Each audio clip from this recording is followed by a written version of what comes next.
Good evening, ladies and gentlemen. Welcome to the Macon-Bibb County Commission meeting. Today is Tuesday, July 20th, and the time is now 6 o'clock. We appreciate everyone being here tonight, and I'd like to officially welcome you here and call this meeting to order. This time, we'll start our meeting like we always do, and be led by a prayer by Dr. Henry Ficklin. Those of you that can and will, please stand, and that'll be followed by the Pledge of Allegiance.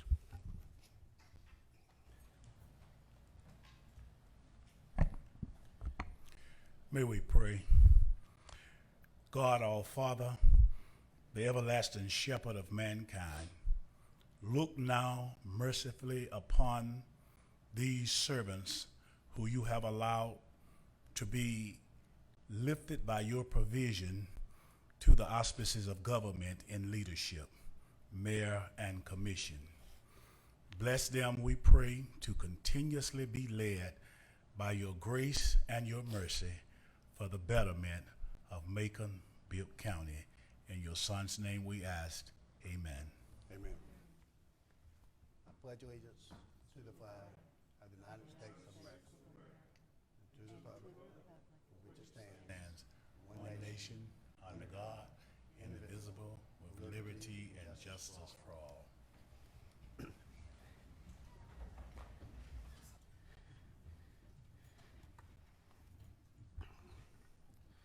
Thank you. At this time, we'll have the approval of the minutes. The approval of minutes from June 22nd, 2021 for our regular commission meeting. I get a motion? Motion by Commissioner Bronson. A second? Second by Commissioner Lucas. Any discussion in regards to the minutes?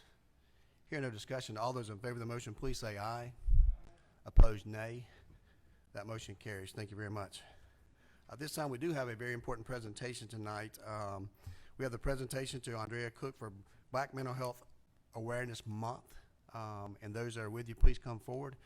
Dr. Henry Ficklin is going to be reading that proclamation tonight. I do apologize. I was supposed to read that proclamation myself tonight, but my voice is about to leave me. Some may be happy with that, but I'm trying to see how far I can make it in this meeting tonight. So, Dr. Ficklin, if you don't mind taking over for me, I certainly appreciate it.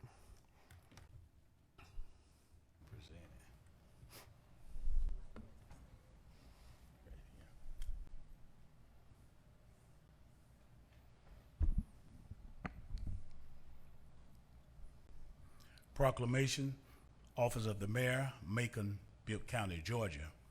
Whereas B.B. Moore Campbell, an acclaimed African-American author, educator, and journalist, fought to increase awareness and decrease stigma surrounding mental health in both minority and underserved communities. And whereas in 2008, congressional leaders designated July as the B.B. Moore Campbell National Minority Mental Health Awareness Month, which many now commemorate and recognize as Black, Indigenous, and People of Color Mental Health Awareness Month. And whereas the prevalence of mental health conditions in Black, Indigenous, and People of Color populations is due to, but not limited to, historical and generational trauma associated with systematic and institutional racism, acculturation, isolation, religious tolerance, stereotyping, and rejection, all of which must be opposed on every level. And whereas elected officials, medical professionals, businesses, institutions, and organizations must do more to support equitable access to mental health services and alleviate social economic disparities by creating and investing in sustainable policies that will improve the lives of Black, Indigenous, People of Color, individuals, and families. And it is imperative that all Maconites work together to defeat stigma, beliefs, and attitudes towards those living with mental health conditions. And whereas we understand and recognize the importance of increasing the number of Black, Indigenous, People of Color professions in the field of mental health services, and that cultural, linguistic, ethnic, and social connections between patients, doctors, therapists, and providers do matter and often result in more effective care. Now, therefore, I, Lester M. Miller, do hereby recognize July 2021 as Black Indigenous People of Color Mental Health Awareness Month in Macon-Bibb County and call this observance to the attention of all our citizens. In witness whereof, I have hereunto set my hand and caused the seal of the consolidated government to be affixed this 19th day of July 2021, and it's signed by our Mayor Lester Miller.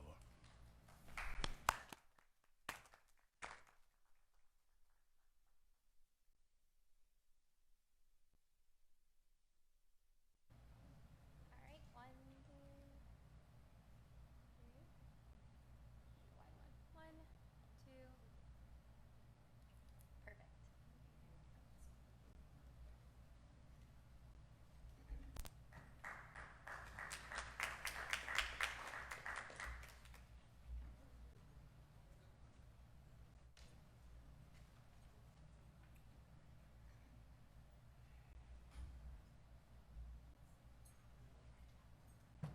Commissioner Watkins? Yes, thank you, sir. I want to make a motion to amend the agenda again to add items 10, D, and E. Ordinances appropriating ARP funds in the amount of $1 million over 2 years to DePaul USA Daybreak Center and another to Loaves and Fishes, respectively. Okay. And I would like to do that in the form of a roll call vote. Sure.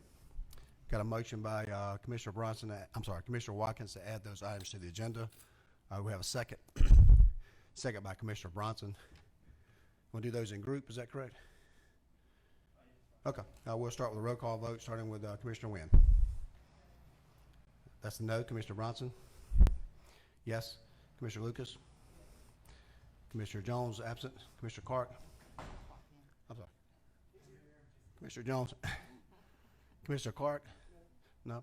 Commissioner Wilder? Commissioner Howell? Commissioner Watkins? Commissioner Tillman? We're voting to add DePaul USA and Loaves and Fishes to the referral to new business for next week to have a meeting about it. But, yep. Okay, thank you, Commissioner Tillman. That vote fails to get 5 votes. Commissioner Bronson? I should have hit the buzzer beforehand, but if you guys have not had a chance to go down and see the work that's being done at Daybreak, then you're robbing yourself of a vote on this one. I truly believe that we really need to consider it. I went down today and had a chance to speak with them at Daybreak, and they are doing amazing work alongside with partnership with Brookdale Warming Center. And I don't see any, me personally, don't see any harm in supporting those that are already doing the work. So I just want to put that piece on the record.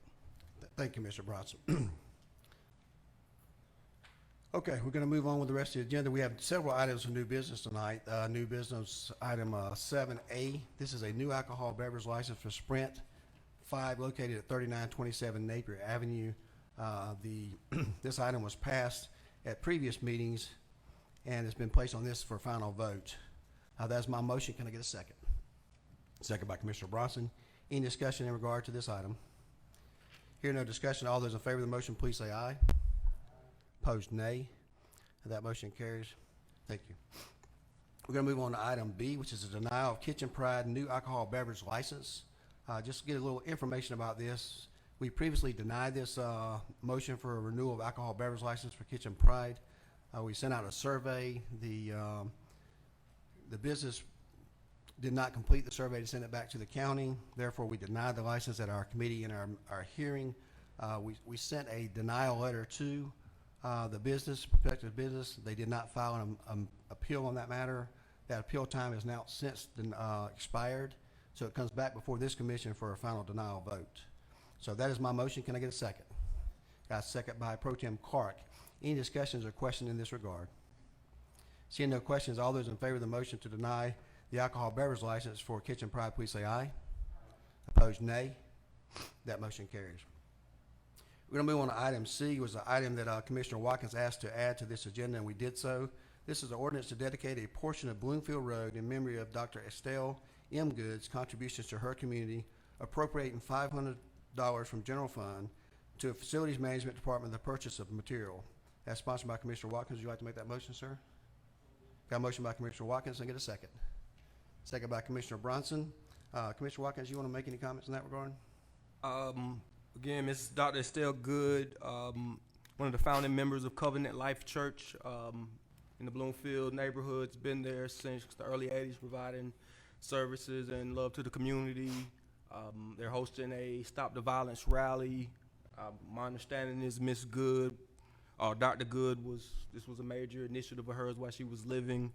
And this is, again, a memorial street. It's not actually changing the name for GPS and postal services, but memorializing the block that the church sits on. Thank you, Commissioner Watkins, for bringing that to our attention. I think this was time sensitive, so we added that to the agenda for tonight. Any other questions in that regard? Hearing no questions, all those in favor of the motion, please say aye. Opposed, nay. That motion carries. We're going to move on to item D. This is a additional item that we told you about last week that we added to the agenda. This is a resolution authorizing the mayor to enter into a contract with the construction with S&W Sales and Service, LLC, for the construction of the Solid Waste Disposal Convenience Center in an amount of $350,000 to be paid with 2018 SPOS funds for the Walker Road landfill closure. That's my motion. Can I get a second?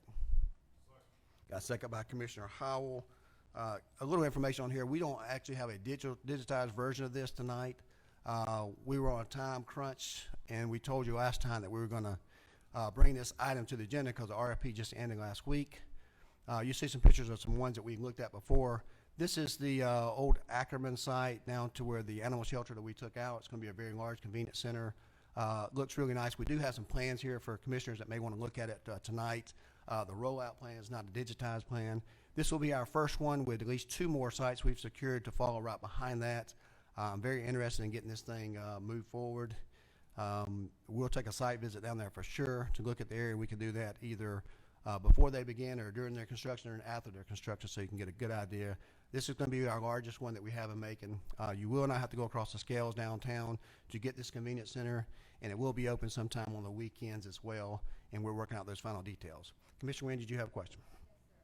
When we talked about the convenience centers around town, I didn't know that the cost was going to be that extensive. I just heard you say that's going to be the largest one we have in our community. Right. I understand that. Did you anticipate the others being that costly to this community? No, ma'am, I do not. For a couple of reasons. With working with a Hostetler associate, this is almost twice the size. Of course, we are in COVID. Things are a little bit more expensive. But we wanted to, when we talked about the Cadillac version before, we wanted to make sure this made a big impression with the fencing around there, the guard shack, running the plumbing there, the electrical, and having as many cans as we have, 18, including all the recyclables. That's the price. We expect the other prices to be substantially less than that. The sites that we looked at so far are 3 to 5 acres. This one is much larger than that. Also be manned sites? They're all manned sites. Yeah. They'll be secure with cameras and a guard shack, for lack of a better term, and they will be open the hours, including at least one day on the weekend. You know, for some reason, where my brain's coming from, I don't know. I thought it was a lot less as far as the other convenience centers, maybe in the range of $10,000. But oh no, it's like $150,000 to $200,000, depending on what version we were going to go through. have there. Oh yeah. The other thing is that we're going from $4.7 million for a transfer station down to about $1 million for 5 of these. So we're saving a substantial amount of money. But these are, I think we can appreciate them more than we did before now, considering the situation we've been going through with trash and other services. But certainly this will be a good thing to have in Macon. I'm looking forward to having at least 5 around our areas. Right now, we can tell you that we've got one in the Fulton Mill Road area, one in the Montpelier area, and the one downtown. We're still trying to secure sites in 2 other parts of the county, but we have not done so with our surplus property so far. Okay, and let me go ahead and get a motion in a second before we have further discussion, but that's my motion. I got it, okay. Then we'll move on to Commissioner Jones. Is this the first one open, or the other 2 are already open? This will be the first one open. We had to do an RFP, and this is the bid that came back for that. So the other 2 is going to follow that. They'll be smaller because of the locations, and it'll be less expensive. Or it'd like to be added as a co-sponsor. Thank you. We have Commissioner Jones as co-sponsor. We do have a motion and a second, and there appears to be no further discussion. All those in favor of the motion, please say aye. Opposed, nay. Thank you. That motion carries. We're going to move on to item E. This is another item that's under new business that was added since our last committee meeting. This is something that comes up on the calendar on a regular basis. This is money in the current sheriff's budget. It reads as follows: as resolution authorizing the mayor to execute an amendment to agreement with Correctional Health LLC, the amount of approximately $4,266,650.33, payable from the Sheriff Office Correction Budget, Medical Services, Mental Health Services line items to continue to provide medical and mental health treatment for inmates at the Bibb County Sheriff's Office from July 1st, 2021 through June the 30th, 2022. That's my motion. Can I get a second? Got a second by Commissioner Wilder. Any question in that regard? Commissioner Lucas, you have a question? My question relates to, and there's nobody from the sheriff's department, so No, ma'am, but maybe we've I got need. somebody can answer your question probably. Okay. When a prisoner needs medical attention, what's the process as far as the notification of family? Because I get that question a lot, you know, of course, from family members that's saying that they had not been notified, somebody's sick, and, you know, they've gotten the word from the prisoner, of course. Yeah, I don't know But I that there's just a, wondered the process. I don't know if there's a notification process because they're an adult, but I'll let Attorney Gruber take a stab at that perhaps. I do not know for sure. My instinct would be that if it's similar, that the inmate in question would have the option of putting, just like you do in a hospital, somebody authorized to receive word for medical treatment. Otherwise, it would probably be a HIPAA violation, which would cover inmates for them to tell anybody who's not on that list.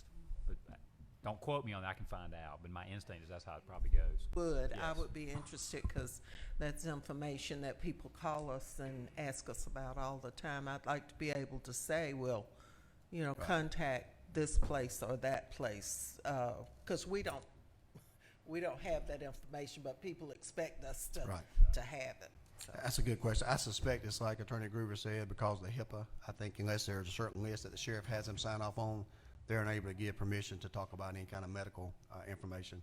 Commissioner Watkins, you have a question?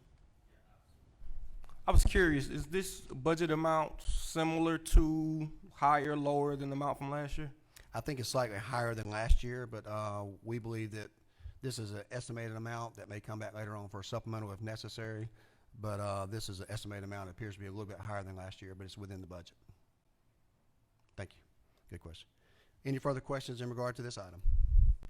Seeing no questions, all those in favor of the motion, please say aye. Opposed, nay. That motion carries unanimously. Thank you. Going to move on to item F. Item F is an ordinance authorizing the superintendent of the elections in Bibb County, Georgia, to issue a call for a special election referendum to held on the same date as the November 2021 general election, so the electorate of Macon-Bibb County may vote on whether or not to impose other local option sales tax, commonly known as OLOS, and thereby increase the sales tax rate in Macon-Bibb County by 1% in exchange for a corresponding reduction in ad valorem property taxes, to adopt an ordinance condition on approval of such referendum. That's my motion. Can I get a second? Second by Commissioner Wilder. Commissioner Lucas, you had a question? Yes, I have two questions. Well, one question and a request. One question is, and nobody has to answer, am I going to be able to vote in November? Okay. The other question, the comment is, there have been a lot of new rules, regulations, laws put in place, and I would like to hear from our Board of Elections and the supervisor as to how that's going to impact us. I believe we did pass a resolution of concern over the cost of the changes, and so the local communities bear the cost of those changes. And so I would like, if you know, you concur with that we would get a report on the cost to our government of implementing these new changes and the impact on our voters. Sure. I've been in contact with them, and I spoke with actually the chair or former chair yesterday in regarding that for a presentation prior to the November vote, as well as discussion on what the law is, so we all know that there will be no Sunday voting as automatically, but there's 2 Saturday votes as required by law, and whether or not we wanted to have one single early voting place or if we want to have the 3 early voting. So those are conversations we'll have in the next couple of months with the Board of Elections. Yeah. And they'll be happy to address those issues when they're present. And one final thing, Mr. Mayor, under the new law, if someone decides that this election on the OLOS was not conducted in a way that they deemed was appropriate, can there be, can some adverse actions be put in place to overrule the outcome of that election? I'm not sure I understand your hypothetical question, but I'm sure that there's always ways to It's not challenge something. hypothetical, it's in the law Yeah, but as that far as these if things something can be. happens, Just, yeah. my question remains the same. Is there a possibility that if the OLOS passes or does not, which I think it will pass,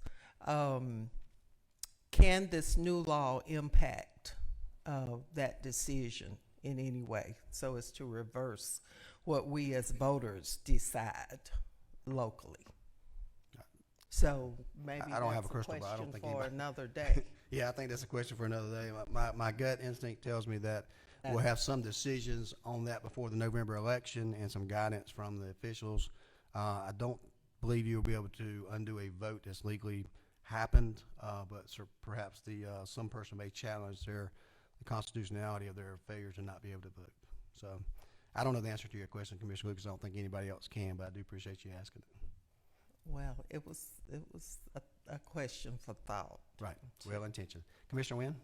Sir, thank you. Sticking a little closer to the OLOS question here, would you do us a favor, I think, in the community that watches this on Facebook Live, and I know people do, kind of explain to the community how this ad valorem tax, the reduction in the ad valorem taxes will be applied. I mean, it won't be applied immediately for the first year, and I want people to know that so that they don't think that this is something that we pulled the wool over their eyes, but it will come into effect later on. If you could just give a brief synopsis of that for the public that might be watching. Certainly, it'll be very brief. Number one, this is just adding it for an item. There will be plenty of education that happens between now and the time that the vote happens.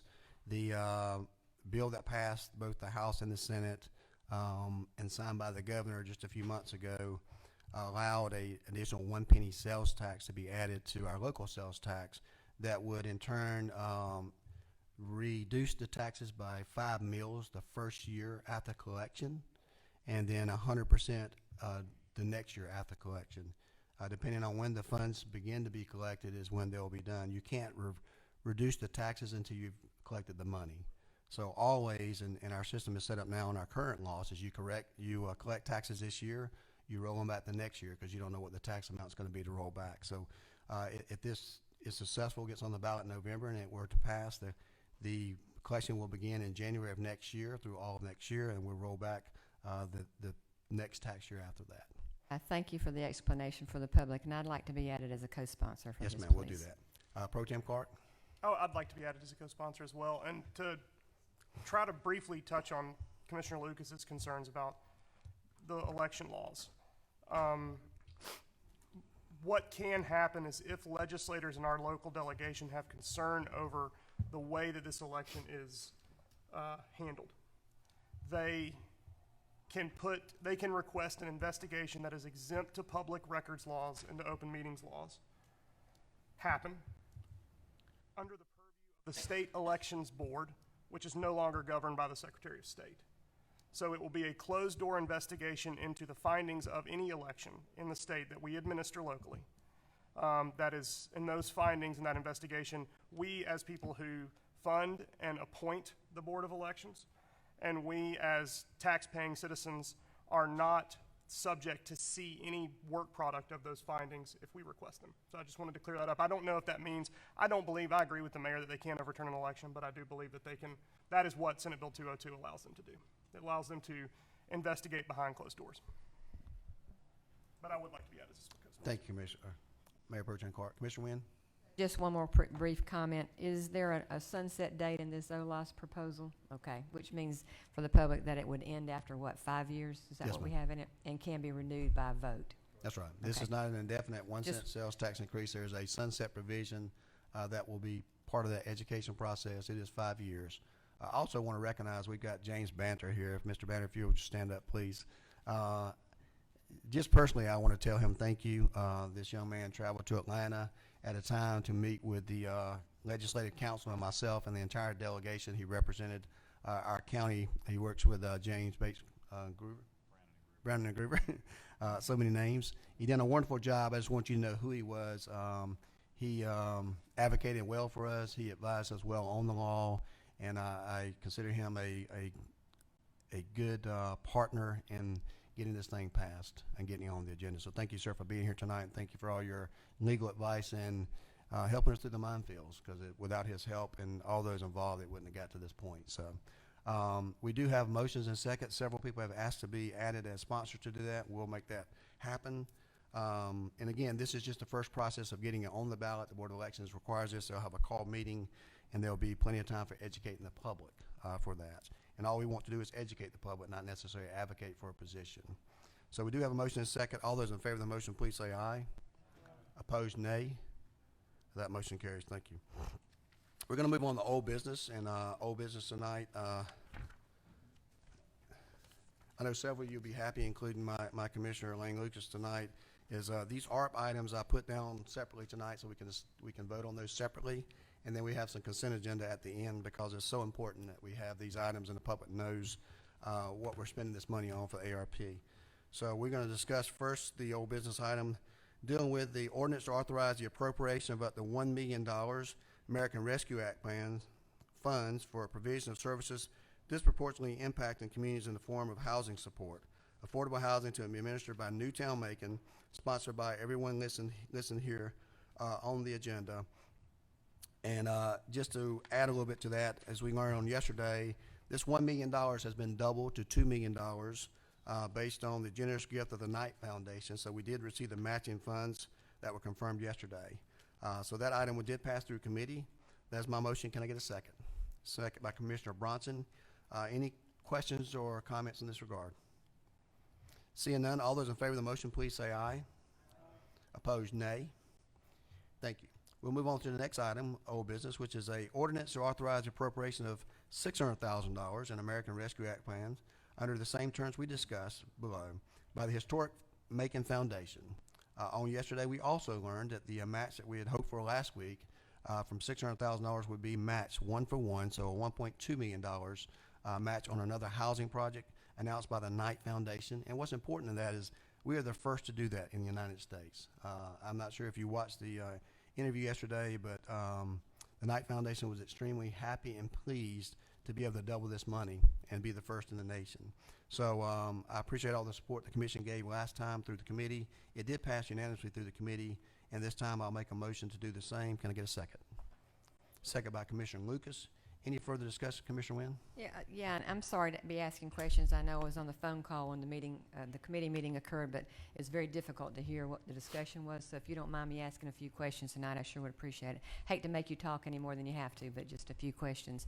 This particular ordinance and the one prior to it, Newtown's going to do the other one, and Historic Macon's going to do this. Are these going to be restoration in areas of downtown, or are they going to reach further out to like Bloomfield?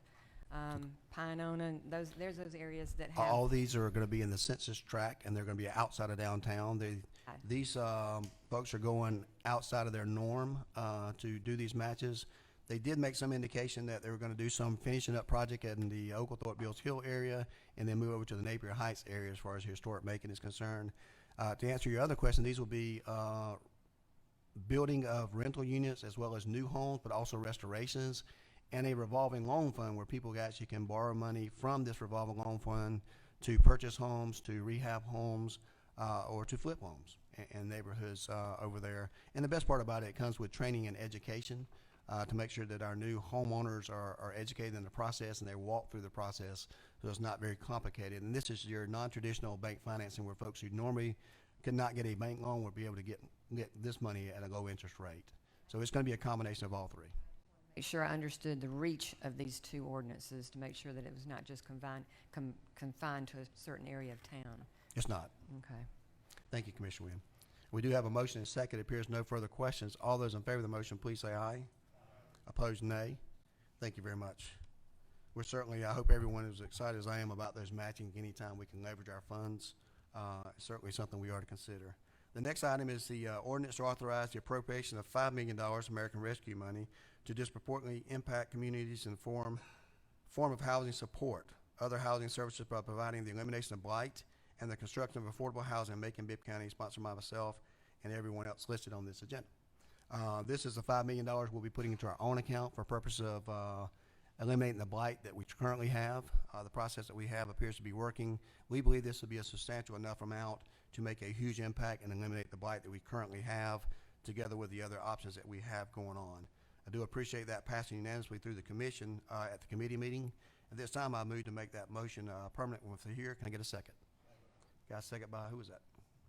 Commissioner Howell? Got a second by Commissioner Howell. Any question in regards to the $5 million expenditure?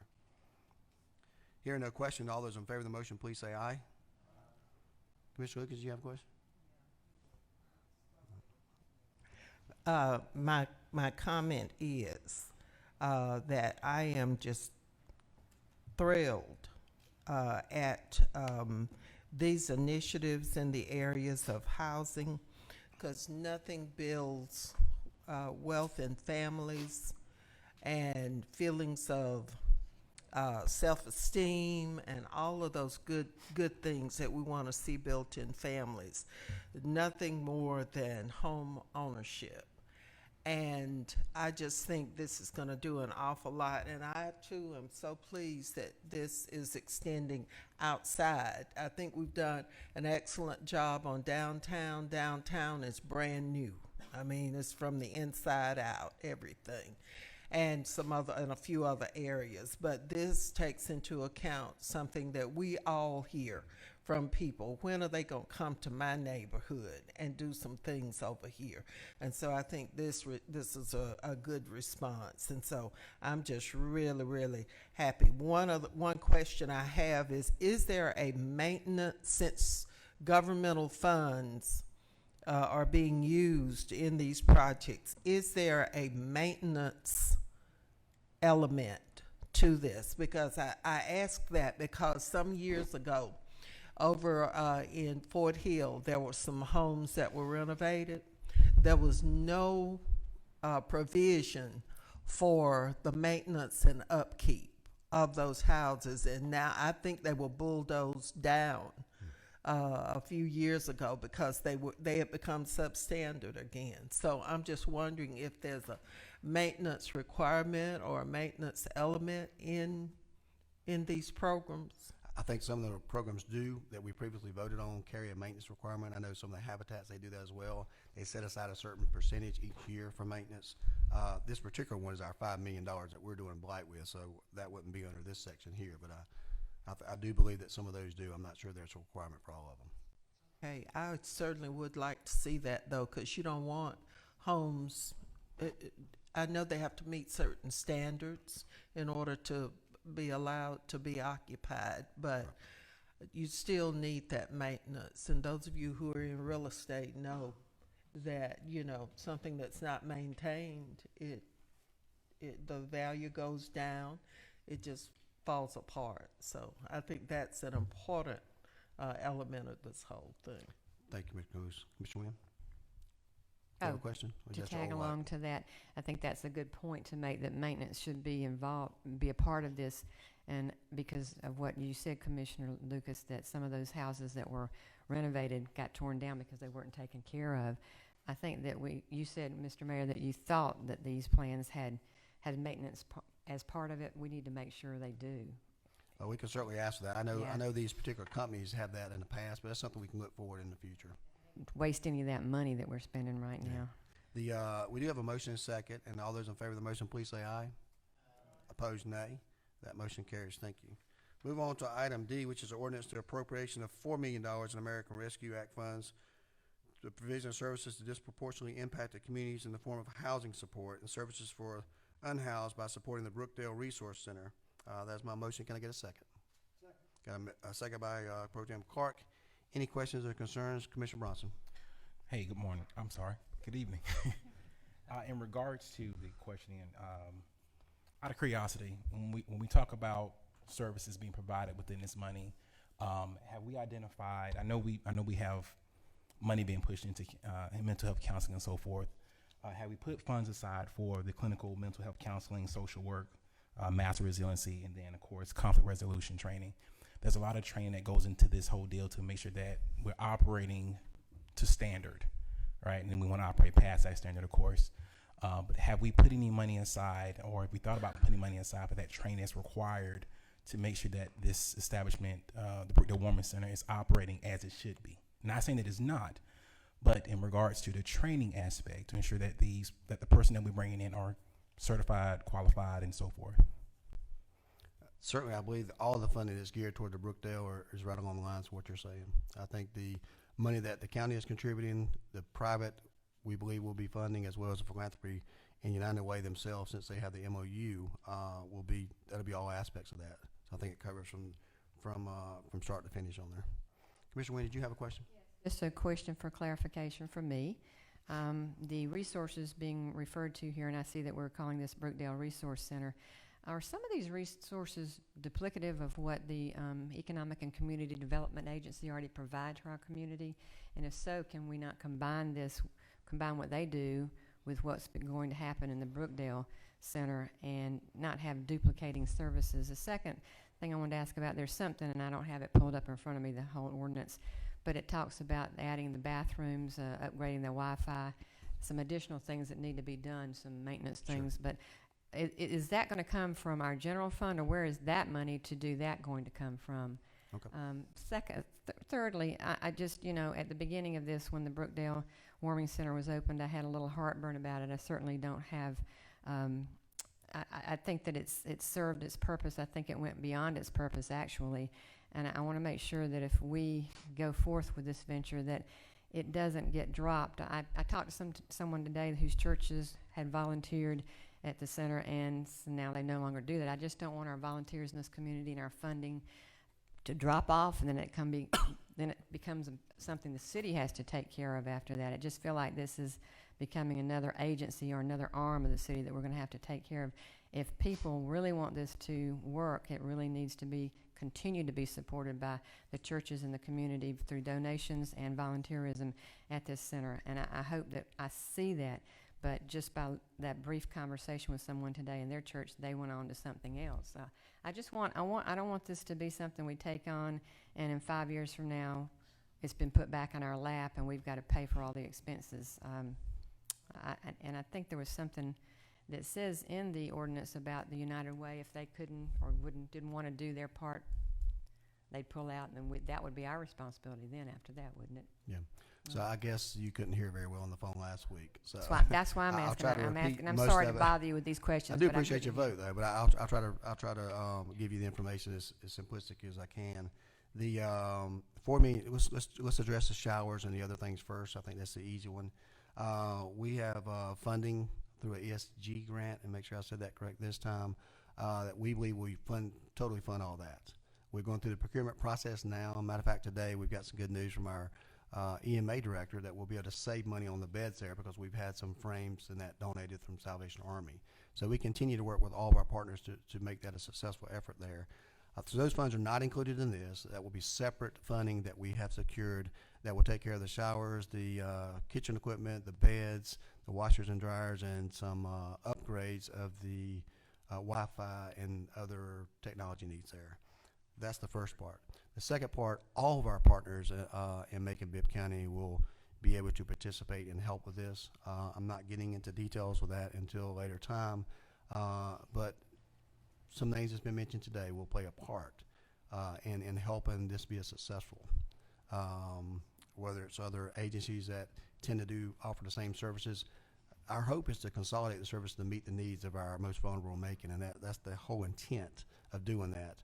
The reason of getting the $4 million and looking at another $4 million from a private donor and another $4 million from philanthropy, just like we did with this match that we discussed, is to have sustainability so it doesn't get dropped back in anyone's lap, because we all want it to be successful. And we know that we have a 5-year and a 5-year on top of that 10-year commitment at the very least. In any contract, you always look for an out in case things don't work out. And there are out provisions in that MOU with the county as well as the United Way. So I think we're meeting all the needs. I think if someone did not continue to support the warming center there as a church, then shame on them. But I do know that we had 1,200. No, you misunderstood. They moved on to another agency to Okay. help them. So it wasn't that they just dropped it. They had other things to move on to. To the church. Yeah, But I mean, yeah. there's And always a need there. I think that we need to remember that this is something that we need to keep supporting as a community. I agree, and I think the 1,200 cases of water that people answered the water challenge last week in a very successful event shows that people are still interested and they still care.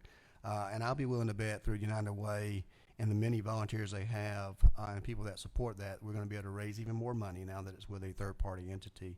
And just to touch a little bit on that, there's also a board that will oversee that in the mission and the vision that will be appointed by this body as well as the other bodies to determine the name and the scope of work that everyone would do there. So I'm very confident that we're going to be able to sustain this program. I'm very excited about it. I think that, yeah, we have touched on some things this first 7 months, but we have not reached any potential that we're going to have there yet. More question, if I may. We're talking about $4 million through the American Rescue Act, Rescue Plan Act, and $4 million from 2 other places. Of $12 million has been set aside for this or designated for this. Can you tell me what the cost of this running this center is? I know we've only been through it about 7 months, 6 months. What the cost has been, and what we expect the cost to be annually for this. Because I just want to see how far that $12 million might go. We estimate the cost to be in a general range, if I'm hypothetically speaking, of $750,000. We have been using probably $100,000 a month average with money that we raised and needed there, but we've also been paying extra money because we don't have full-time staff, and we've been having to use services that cost more money using temporary services. When you raise money, of course, you don't have to raise as much money. When you place it in a foundation that actually can make money off the money invested, it certainly helps. And we also have many people who have reached out to be able to help provide food on the weekends. It's going to eliminate the costs associated with the weekend feeding. And we believe that a company like United Way, together with the partners, is actually going to be able to run a more efficient than this government has been doing over the last several months with them, because now we know it's going to be there and we can invest in things that make long-term sense. And we also have many caseworkers, and part of our mental health matters is going to be based in there as well. So I think you'll see other partners come into that building and help decrease the amount of costs that we have. But I would indicate anywhere from 5 to 750 being that top number. And if you multiply that out with $12 million, you can come up with your own number. But That includes the staffing and the maintenance and things, the cost, expenses, and things like that. that's 100%.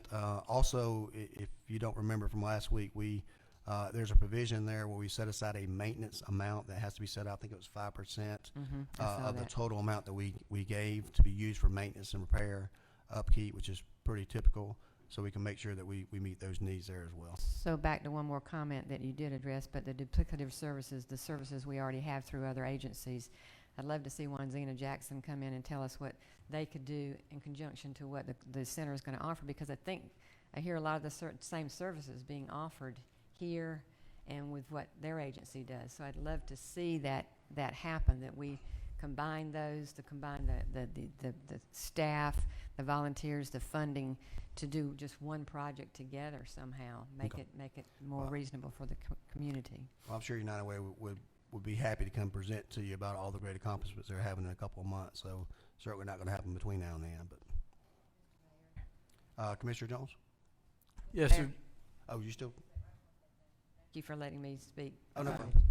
And Thank you. ask questions. Commissioner Jones? Just, and you alluded to it, but we have I think it's 60 days unilateral notice. We can cancel, or United Way can cancel. That money remains ours.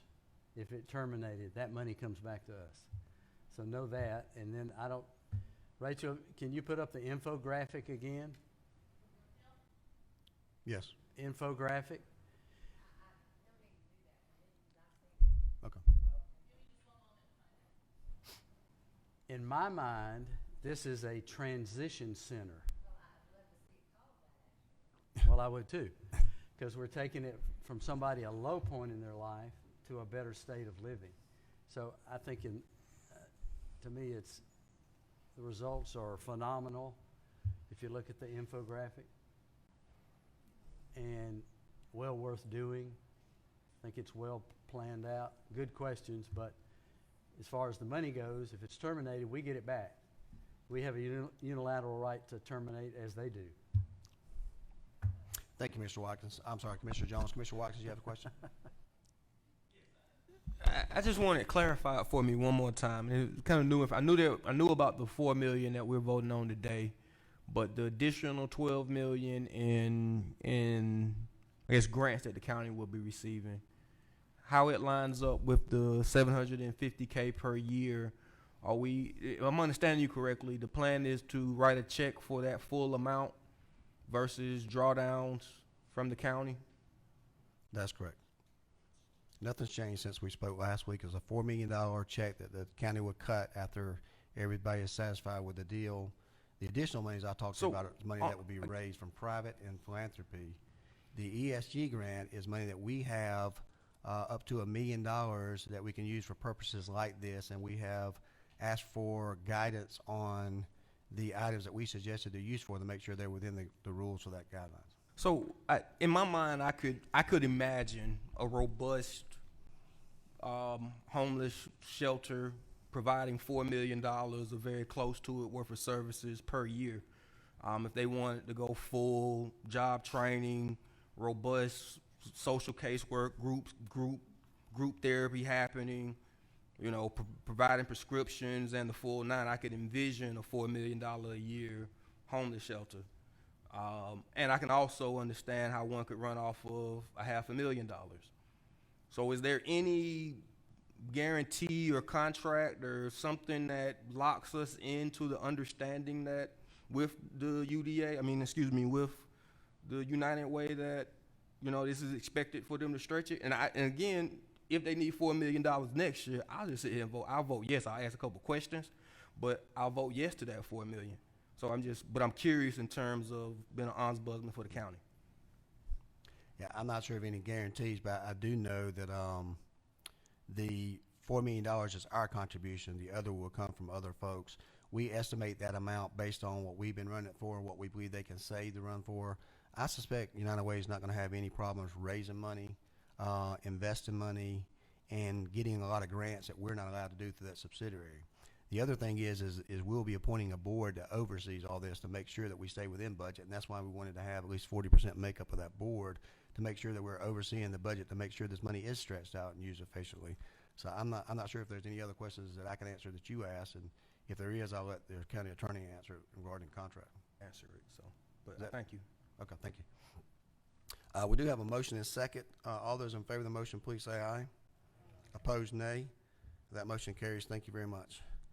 I would publicly like to thank Commissioner Tillman and Commissioner Clark for the wonderful event we had at Brookdale last week.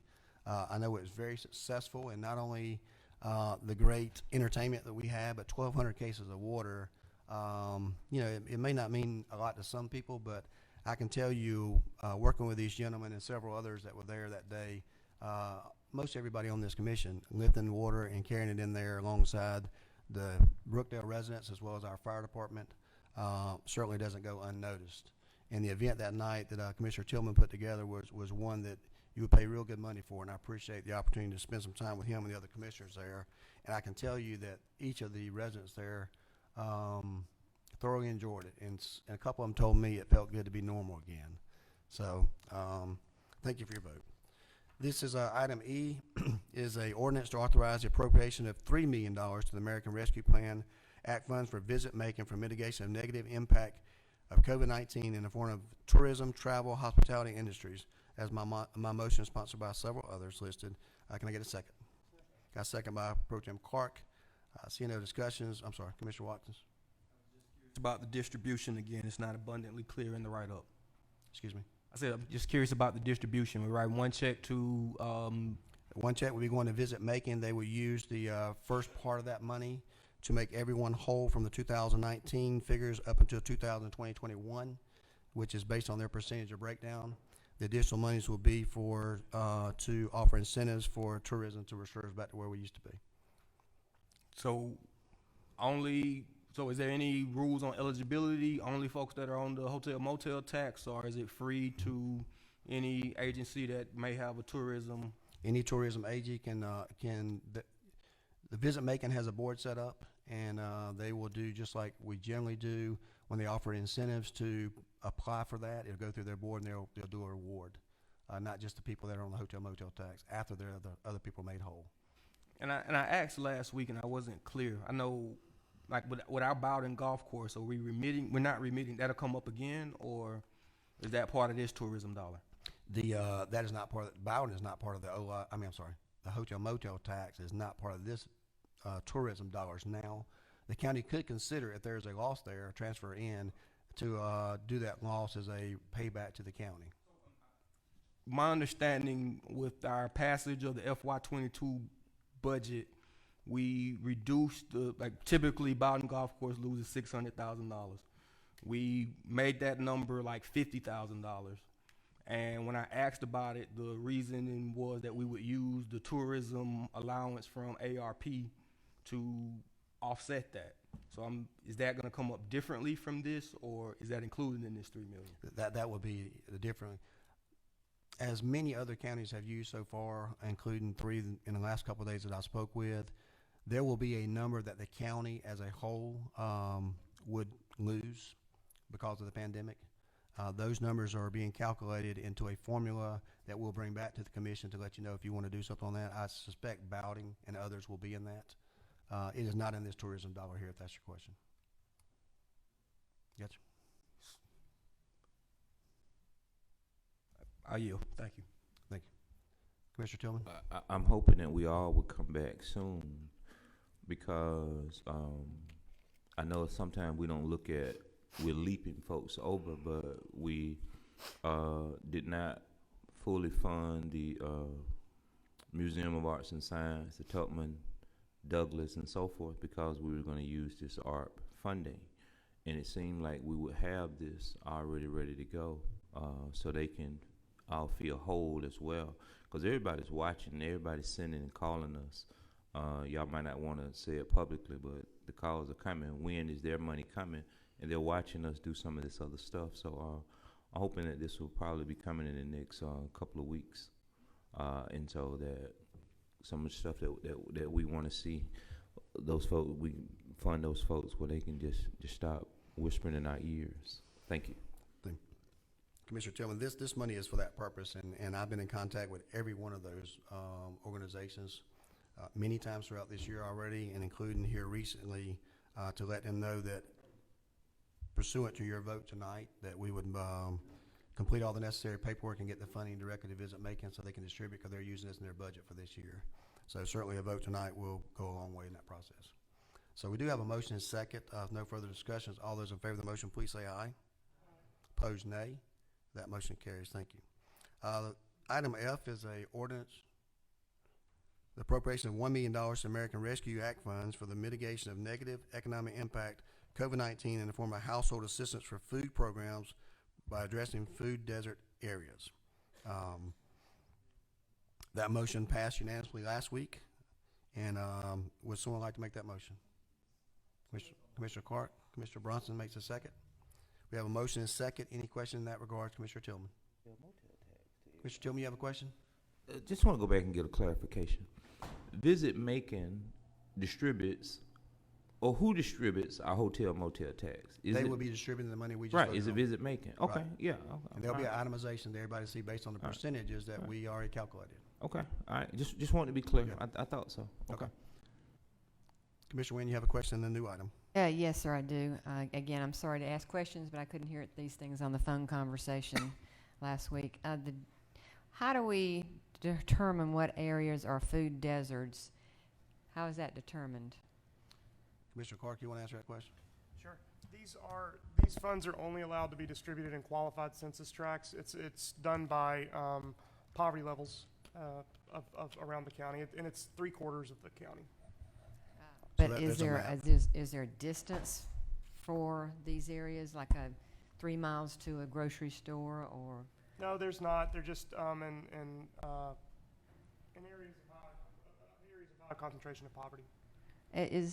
How are we going to monitor what's being done with this money as far as the food desert areas? Who's going to monitor that? I mean, it said, I believe in the ordinance, it says something about building, maybe building buildings, brick and mortar buildings, perhaps renovation of buildings, but where is that going to be done? Who's going to monitor where it gets done? Is it going to be in the appropriate places? I just want to know more about this food desert, because I want the people that need this to have the service available to them in the best way possible. So would you give me a Absolutely. better explanation of Yeah. that, please? Absolutely, and I think this revolving loan program gets to that problem exactly. ECD will be administering this grant, and this application for the revolving loan funds. They will approve it based on if you are qualified if you qualify for the right area, and that hopefully gets to the heart of your question. It will be implemented under their guidelines for their small business program, which already works in qualified census tracts as well. So what you're describing is saying that the small business program will monitor these buildings, The organization these- that these- implements the small business loan program, yeah, the ECD will. Okay, I just don't feel comfortable with not knowing more about how this is going to be determined. $1 million is a lot of money, but it won't go very far if it's misused and put in the wrong places. We want to Right. serve the people as best as possible. Absolutely, and I think that since there will be an application process for the loans, I think that's God willing going to get to the concerns that you have, and further, the money, since it is a loan program, will be paid back. So the money, $1 million goes a lot further in a revolving loan fund too. Now, let me ask you kind of a strange question. Is the problem that we have no places to buy food, or is it the people not having access to it, not being able to get to the food? Yes. Both.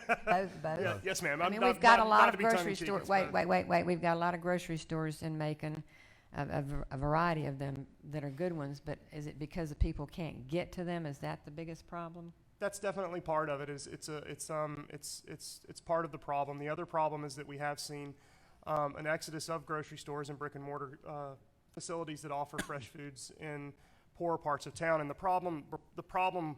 reason for that is grocery stores kind of inherently operate on a loss.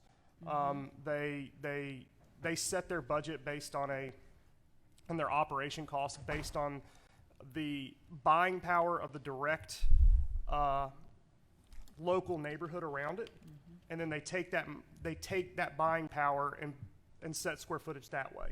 So around in low income parts of our city, when a grocery store is looking to go someplace, that's how they assess this. This fund is to be used to make and they operate at a loss for the first 5 years or so is the average. This money, this gap financing, would in part go to alleviate that startup cost for a grocery store of scale, which is really important. So, and it really speaks to what you're talking about too. No one gets anywhere if we open up a Walmart style Kroger on Pinona. That the economy can't support that anymore. Right. That is not it didn't work before, and it's not going to work next time. But it will support something of smaller square footage, something more intentional. But those A projects do Walmart need startup supermarket, money. perhaps, that they have. They're smaller Sure. stores, but Yeah, there's a lot of different models. I'm still concerned about the people getting to the food, and that's the main issue here: people getting food and getting to the food, the right kinds of food, the healthy kinds of food. And I really wish we had something like a mobile market that goes Coming up. around from That's neighborhood next. to Yeah, That's we get next to vote item on the it. agenda. I know, but is that actually pointed out here? That's the Middle Georgia Food Bank we're going to talk about next. That's one of the next items on the agenda for I'd like to have $500,000. something like an ice cream cart, that used to come around the neighborhoods with a bell and say, "We're here, come buy from Absolutely. us." Take it to the people. Think outside the box, go in a different way. We could team up with Macon Transit Authority and say, "Hey, we got a bus coming to your area with your good foods in there once a week or once a month." I just, I want to make sure that if we do this, that we're going to really serve the food desert areas. Absolutely, and to I don't want to jump ahead. I know we don't need to speak out of turn on different agenda items, but Agenda H is for neighborhood food distributions, and this is more, the food desert problem in Macon is complicated. It is going to take, the answer isn't simply brick and mortar stores, to your point, popping up everywhere. It is there, I think somebody who's recently started a business here in Macon-Bibb County, Loy's Fresh Market. He operates in Greenwood Bottoms and on Pionona. He has a trailer full of fresh food. He goes to farms and he picks it up. Item H would allow allow him to apply to a revolving loan fund at ECD to where he can, bulk up his distribution and make that the startup costs of that one eats when they start a business like this. I actually like H better than I do this, so I would like to see more funding go to that because I think it would reach the people in a better way. But that's up to the group here to decide that. Thank you, Commissioner Wynn. Commissioner Watkins? And Commissioner Clark did a great job on answering a lot of those questions.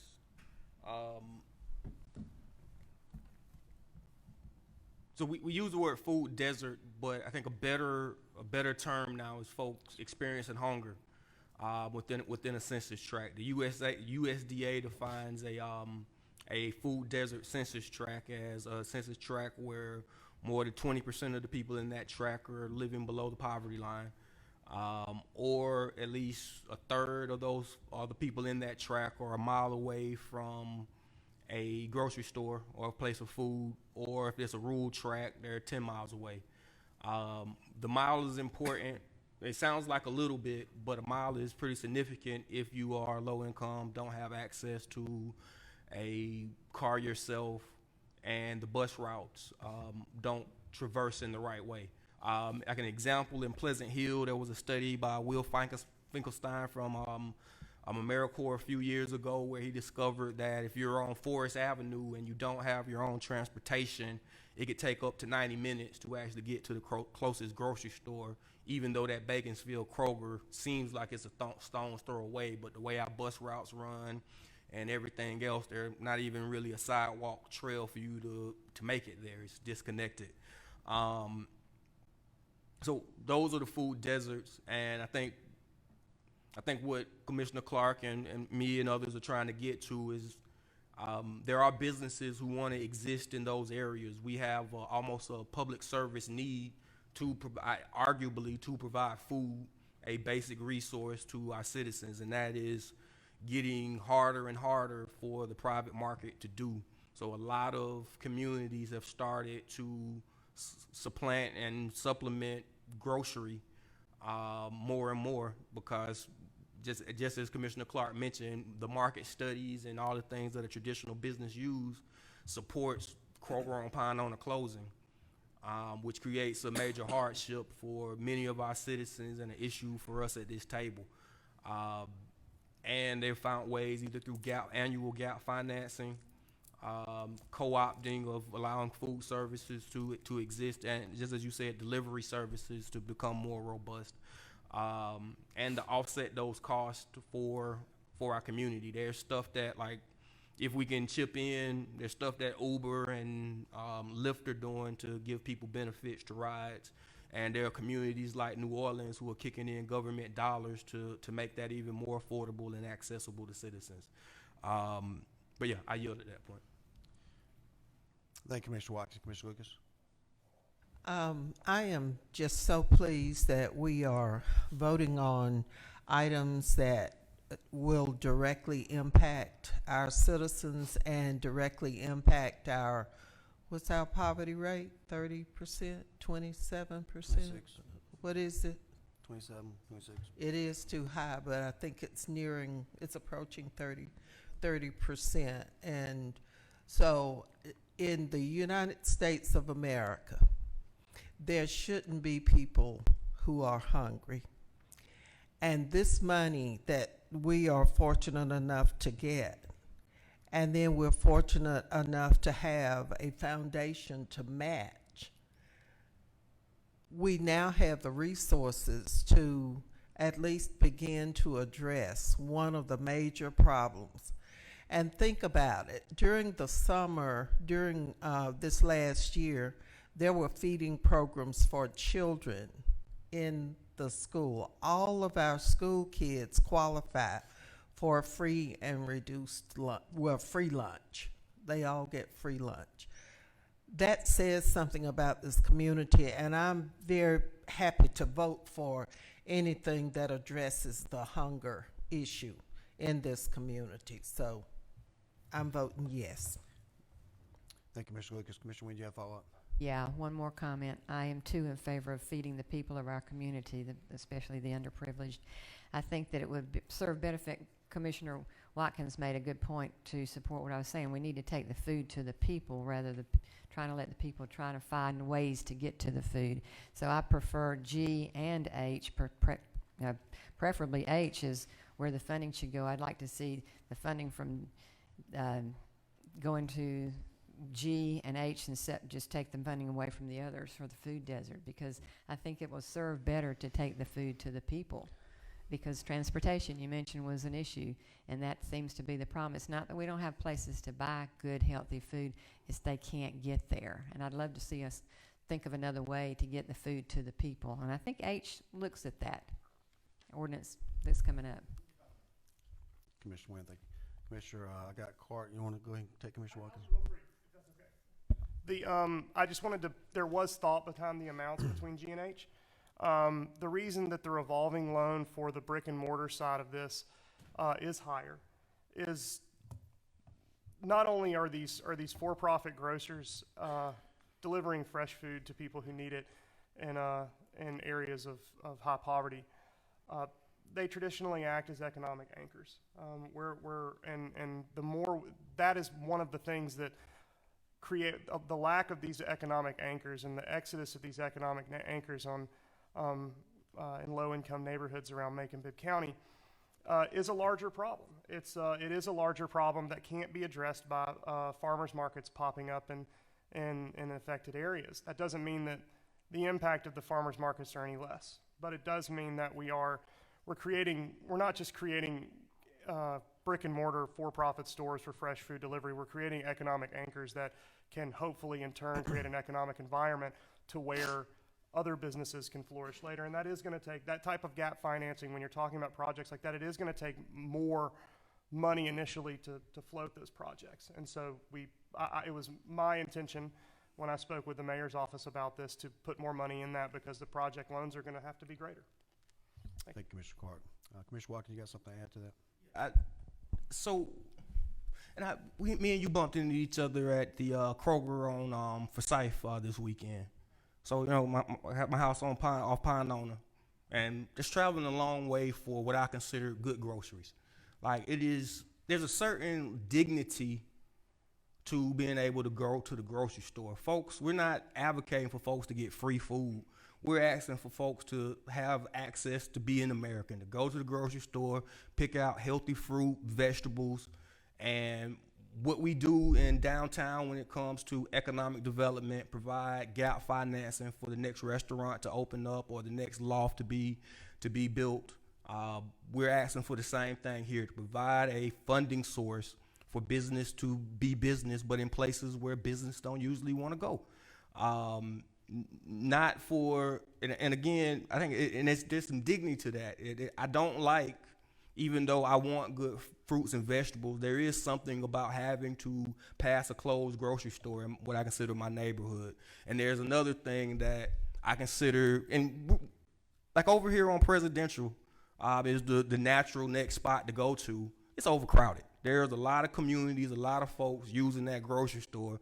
All of us a little frustrated that our grocery store closed, and I've started branching out. Me, again, I have a lot of advantages in life. I'm really blessed to be able to get in my car and go search for meat and vegetables where I want to go.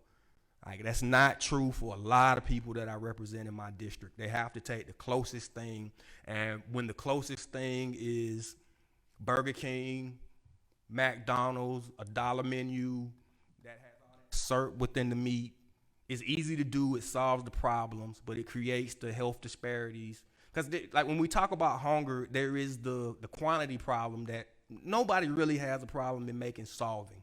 You can find enough food to sustain you from day to day, no matter where you live. You can go to the convenience store, get a pack of chips, and eat for the night. but the quality of the food that keeps people alive, that keep people off diabetes, that contributes to why there are more dialysis locations than grocery stores in our districts. Is kind of what we're trying to get to. And I think $1 million is a drop in the bucket, that if this program is marketed and distributed correctly, that we'll be back here very quickly asking for more money, because we've seen it time and time again with our experience with Newtown, that these types of projects, brick and mortar, are expensive. So I yield at that point. Thank you, Commissioner Watkins. Very good points. Commissioner Wynn, you have one follow-up question? Just to follow up on that, Commissioner Watkins keeps making the point that I'm trying to make, that we need to take the food to the people. You mentioned the transportation issue. You can jump in your car and go somewhere. By the way, I was surprised to see you at Kroger. I didn't know you cooked, but anyway. And he was in the fresh food part too. But I think that the idea of transportation to the food is another thing we could think about. And you know, that's why I said MTA maybe could do that.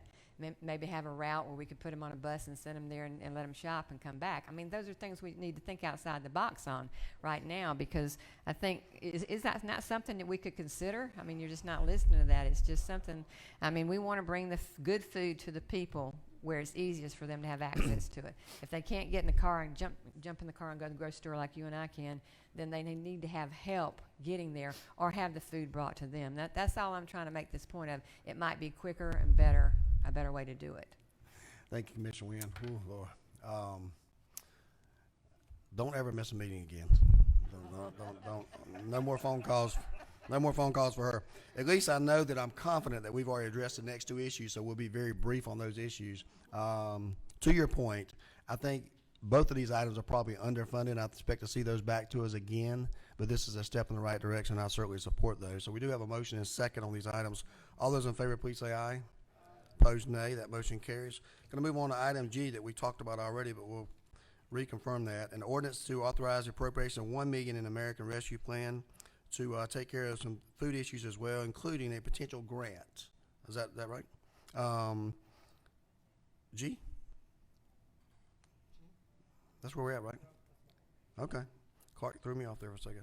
$1 million from American Rescue Act Plan Act funds for the mitigation of negative economic impacts of COVID-19 in the form of household assistance for food program by supporting the Middle Georgia Food Bank and others in the amount of $1 million. We are filing the paperwork, and we do hope to expect a grant that will do 3 times the amount we do. So we're going to put in $1 million and hope to get an additional $3 million, and that can be used for food pantries, or capital. We discussed all that last week, and it passed unanimously. Commissioner Wynn, you still have a question? Million instead of $1 million, because I really support the Middle Georgia Food Bank. They service the Middle Georgia area too, but you're saying that we probably get a match, maybe up to $3 million? That's correct. That sounds good. Thank you. Thank you. We have a motion and a second. No further discussion. All those in favor of the motion, please say aye. Opposed, nay. That motion carries unanimously. Going to move on to item H that we've already talked about as well. An ordinance and authorize the appropriation of $500,000 in American Rescue Act funds for mitigation of negative impacts in COVID-19 in the form of household assistance for food programs by supporting neighborhood food distributions. This is what we've talked about for a long time, just a moment ago. That's my motion. Can I get a second? Got a second by Commissioner Howell. No further discussion. All those in favor of the motion, please say aye. Opposed, nay. That motion carries. Move on to item I. This is an ordinance to authorize the appropriation of up to $2 million in American Rescue Plan Act funds for the provision of service disproportionately impacted community of social detriments of health, community violence interventions. That is my motion. Can I get a second? Got a motion and a second by Commissioner Clark. Any discussion? Seeing no discussion, all those in favor of the motion, please say aye. Opposed, nay. That motion carries. Thank you. We're going to move on to the final items, and also I do not believe there's a need to go into executive session at this time, but we'll move on to the consent agenda items A through, tell me where we're at. O? Taking somebody's word. Items A through O. That's my motion to approve the consent agenda. Can I get a second? Second by Commissioner Jones. Any discussion? Hearing no discussion, all those in favor of the motion, please say aye. Opposed, nay. Thank you. That motion carries, and we're completing that business. We do have several items to refer to committee. I expect there may be a couple more come down. We just have 3 right now. There is no need to go into executive session. And there's also no public comments on agenda items or non-agenda items at this time. So we are going to close the meeting. Want to make a couple of brief comments in just a moment, Commissioner Lucas. Thank you. Mr. Mayor, most of you who have watched the local news lately, the last several days, got the word that a lady, a 65-year-old female, was hit and killed on Old Clinton Road, over not far from the Northeast High School. The location where this lady was killed has, I think, at least 3 or 4 apartment complexes in that area. And there is a store at the intersection there where Old Clinton comes out to one of the streets that comes across from Northeast High School. Anyway, you know the general area I'm talking about. The folks in that area, the lady's first name was Irene. And the people in the neighborhood were very upset because they are the ones who have asked us for a long time to look at sidewalks and additional lighting in those areas. And the Pedestrian Safety Review Board has supported and endorsed additional street lights and also additional sidewalks. And the mayor has included pedestrian safety in the budget, and people are really pleased with that. I would like to have you join with me in expressing our sympathy to Irene's family, and also all of those others who have died as a result of pedestrian accidents. We have far too many areas in our county that don't have sidewalks and don't have sufficient lighting. So I'm going to ask our legal department and ask all of you to join with me in putting together a little something that I think we ought to call Irene's Law or something similar to that. And we strongly endorse or reiterate our support for placing sidewalks and additional lighting in neighborhoods. And the folks in that area have started a petition to ask us to do just that and to use Irene's Law or Irene's Resolution or whatever we want to call it as the first site where we can put sidewalks and do an evaluation for additional lighting.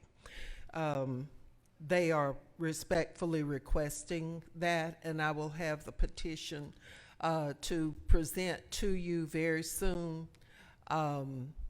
There was someone who came by the school yesterday to ask if I had a petition sheet that he could get and take into the neighborhood. And so people are wanting to join with us in our support for lowering pedestrian deaths. And so I just wanted to mention this and also ask you if you could support that, because it falls right in line with your initiative under pedestrian safety. But we'd like to have this area. It's also near Northeast High School, and many of the students walk down this section of Clinton Road every day and dodge cars because there's no sidewalk. So I wanted to ask that.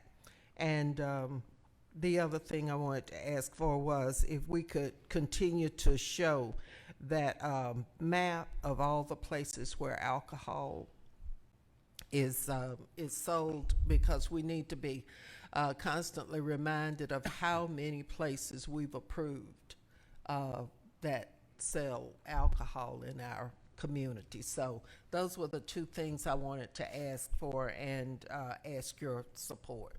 Thank you, Commissioner Lucas, and thank you for advocating. And I appreciate you saying her name. I think we get caught up in numbers all the time, and it just is something I think is uncalled for when we start counting the deaths of people. They have names and they have families, so I appreciate you bringing her name out. Commissioner Howell, you have something to add?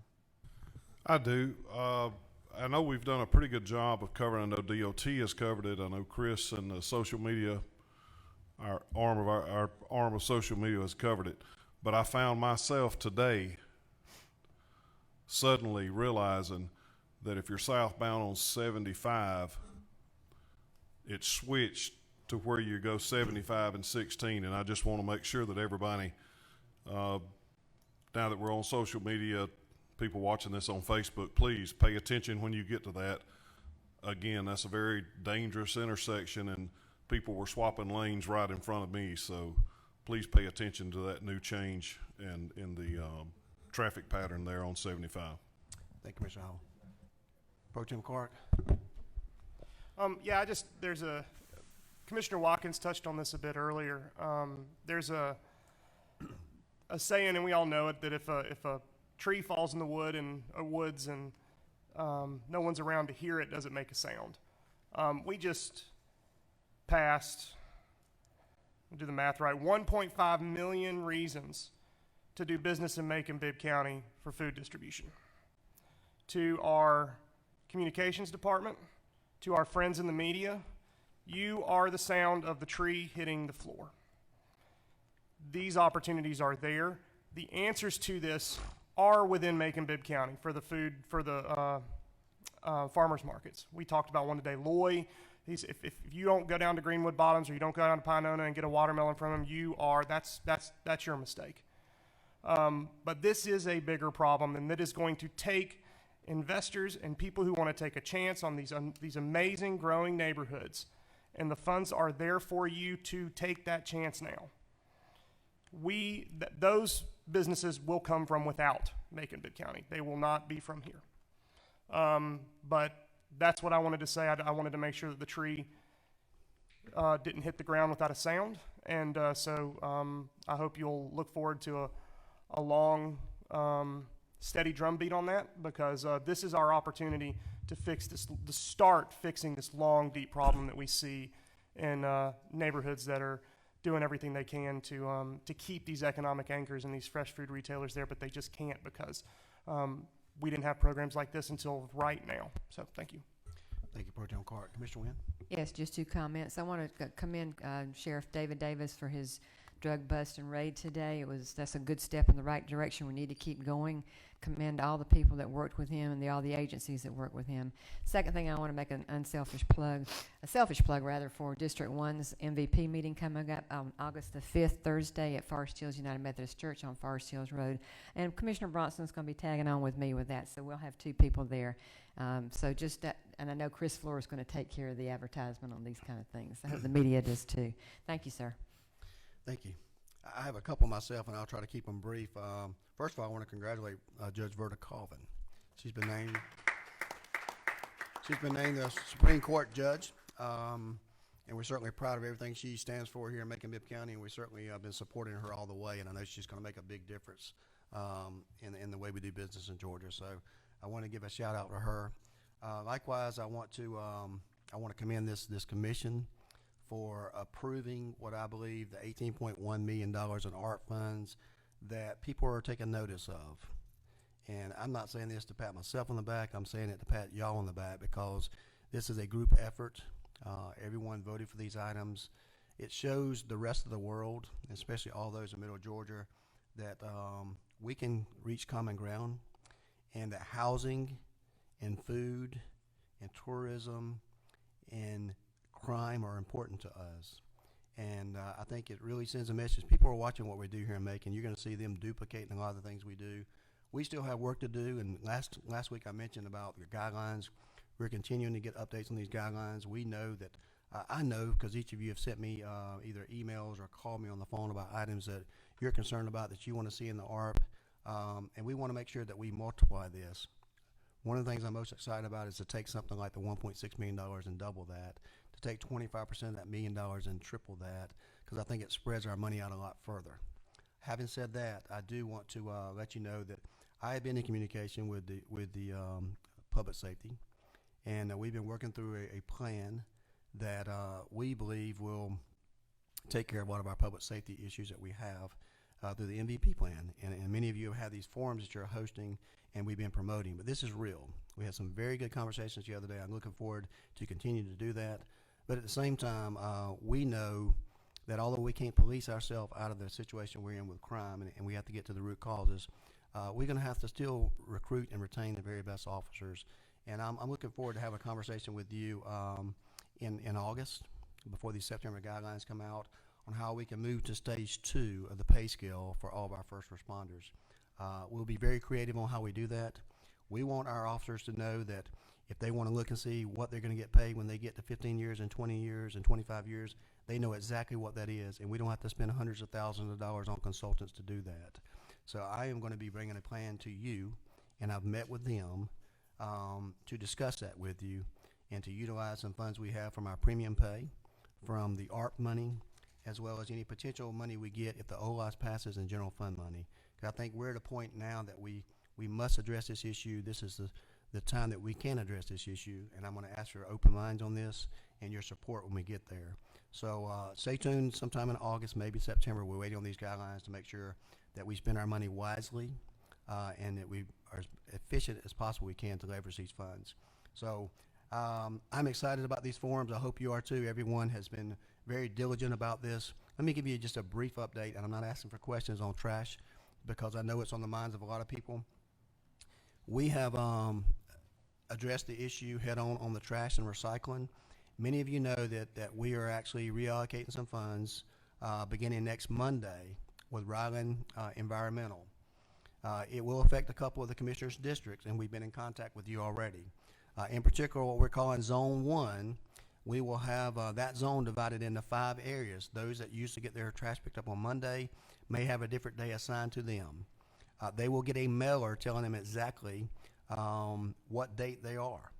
Their trash, their recycling, the yard debris and bulk items will all be picked up on the day that mentions in that card, and they'll have a website link on that. We're being very diligent about getting that information out to all the people by mail, by social media, in any way we can, and we'll ask commissioners to do the same thing. For the rest of the 80% of Bibb County will remain the same as it is now. We have both companies who have been contracted to pick up yard debris and waste and bulk items. I know we had 400 tons, I believe that's the correct amount, picked up last week. Both companies are fully operational now. We're getting close to getting on schedule for your regular 2-week. I do realize it's been sometimes a month or more since someone's been worked. So when I say get caught up, I'm talking about where we're supposed to get on a 2-week rotation. The same thing on yard debris and bulk items. We are going to get caught up. We're working on this problem. We're testing it each day. Most of you received an email from me today. If you check your email, you'll see how we're monitoring this situation with these companies to know where we're at and what zone and what area has been completed. So I hope that you'll continue to let us know if we have issues there. We do have some misses on a daily basis, and we've been in constant contact with the companies involved. So just let you know that we are listening to the community. We've worked through a plan. We believe we've made some great success, but we still have ways to go. So that company will begin next Monday, and it's all about educating the public on their trash days and recycling days. So we ask the community to still be patient with us through this process, and that we'll give you further updates as they may arise. Commissioner Bronson, you have a final question to close us out? Comment? Just in regards to the trash pickup, just to make sure that everyone's following. So the new companies come in, their main thing is ensure that citizens have the trash out night prior, bags inside the trash can placed in front of the house, correct? Right. There'll be an educational piece in there as well, but we're asking them to actually put their recyclables and trash out on Sunday until they picked up that first week, and they'll know their schedule as well. Gotcha. After they get used to that, this company's been retained for 90 to 180 days for that area, and then the other areas will be handled by Waste Management as they continue to get better and improve. As we learned on this last week, many areas are having these problems. We think we've addressed it properly, but we need to educate your own constituents on what they may get when their time's going to get picked up. And as far as additional cans, if they need additional can or a new replacement can, just continue to go with the flow as far as sending out the emails for that, correct? C-Clip Fix is a way to get a new can. Of course, they have been on back order, but I do know today there's a box truck that delivered a whole bunch of them, recycled cans as well as garbage cans today. So we're going to continue to work that progress, but I wanted to give you an update publicly as well as the email that I sent you earlier today to make sure that we're all on the same page and as transparent as possible. So I appreciate everyone's cooperation today. That does complete all of our agenda items, and we'll be back here for a committee meeting next Tuesday. Thank you.